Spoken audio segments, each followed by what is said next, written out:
we rolling? That is the question.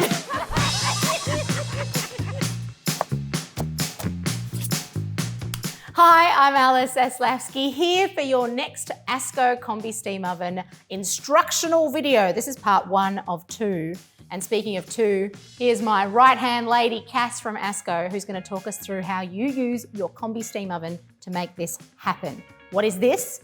It's a caramelised beetroot tart that's going to blow your mind. Not only because it tastes good, but because it uses the whole beetroot, the leaves, the juice that ends up in the bottom of your tray, every little bit. Cass has even made her own beetroot powder.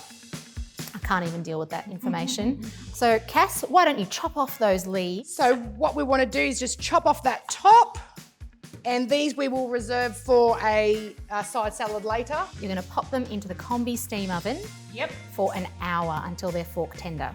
So we've got our oven, which is set to full steam. We're going to pop these in, wait 50 minutes to an hour, and then we'll take them out and we will get them ready for the tart. And the most important thing that you need to remember is that every little bit is going to get used. So make sure that whatever liquid is left in the bottom of your tray ends up in a little jug or a little jar ready to go for our next cook along. We'll see you next time with your cooked beets. Cheerio. See you soon.